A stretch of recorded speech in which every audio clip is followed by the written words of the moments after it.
G'day guys, Andy Adding here. Just want to talk to you guys about session 4 for the QBBA, which is happening Thursday night on the Gold Coast and on Saturday in Brisbane. So just want to run through a couple of things just quickly. The warm-up will be introducing routine C, so we've actually got a couple of additional warm-up routines. In routine C, it's nothing too complicated that you probably wouldn't have seen before, but some different combinations of things. If there's anything particularly in there that you're not sure of, make sure you ask me the question prior to. At this stage, I don't have video references of these things, but I think they're probably fairly well established that you should know what they are. But have a look through those before the session. Then we've got base running. We're just going through Bozo at first base, doing primary leads and secondary leads, so that's pretty straightforward stuff, comes direct from the level 4 accreditation material. So again, make sure that you're across that. This is not, again, super complicated. The sessions this weekend, we're starting scholarship group sessions on Saturday, so the regional sessions won't have those scholarship group kids there, so if you want to still use the older kids to draw a bit of information out of, that's great. But you won't have those scholarship group guys at your regional sessions on the weekend. But by all means, still try and use the group to demonstrate as much knowledge as they have, because it's pretty simple stuff. Then our throwing program, we're going to introduce throwing with a taped ball for the juniors. So I'm hoping to actually get you guys another dozen taped balls. So just as we did last year, a row of tape right around through the horseshoe of the baseball, so that when those kids throw, they can get some good visual feedback of the ball spinning, hopefully straight up and down. But if by chance I can't get you those balls prior to the weekend, if you can just get some electrical tape and just tape up just about a dozen balls, should be enough just for those young kids when they do their throwing program. And then they've just got a timed program after that. The seniors are doing their Jaeger throwing program. We're introducing the pull down phase. So I think we actually did it on the weekend, but we are. So after they stretch out and just have some arc in the ball on their way out, once they get out to close to maximum distance, once they're at maximum distance on the way back in, they're going to come in 10 feet basically on every throw, still throwing with the same effort level, the same intensity level as they were from their maximum distance, but just reaching out a little bit further and pulling down a bit behind the back of the ball so that they throw flat towards their target. So if they give them a nice long hop, that's okay too. But they're throwing flatter, obviously, towards their target. So we're sort of getting into that phase where they're really trying to develop some arm speed, that sort of stuff. Again, if anyone's sore, they don't need to do that.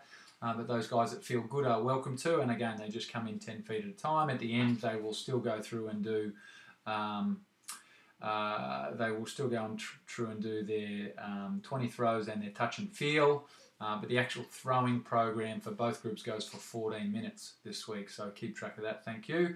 Then we progress to individual defense, same thing as always. We've got catchers, infielders and outfielders. Catchers are doing footwork. They can actually throw some balls to bases if you want, but the emphasis in that session is about developing their footwork, so make sure your drills are appropriate to make sure they're focused on improving their footwork. Infielders are doing double play feeds.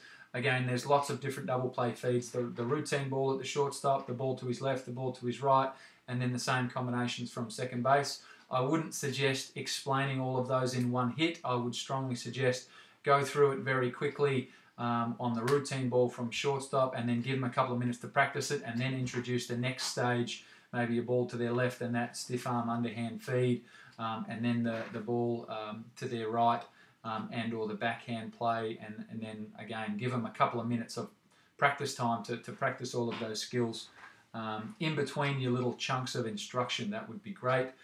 Again, if you've got a big group in that situation, you might want to break the group up into little groups, or even into something like triangle drill, so spread them all out so that they get as many opportunities to practice those as possible, rather than, again, just having two big groups, you know, at shortstop and second base with a long line of guys behind them while they stand around for ages in between their goes. So get to that, break them up if you can, make sure they maximise their repetitions. Outfielders, again, are doing routes, improving their first step quickness and communication. A lot of these outfield things seem pretty similar, but the biggest challenge for young kids in terms of playing the outfield is reading the ball off the bat. So worst case scenario, give them a couple of minutes worth of some drills and stuff to start, but then progress to just giving them fly balls. Have them hit off the bat so that they can learn to read the ball and learn to read as soon as it's hit it where they think it's going to land, and trying to get to that position as quick as they can. So the communication you can introduce is obviously calling for the ball, I got it, or obviously that off outfielder also telling them about whether the ball should be in or back. So we can make sure we get a bit of that in there as well.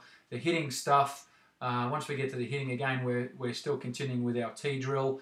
We're going to introduce the stage 3 assessment.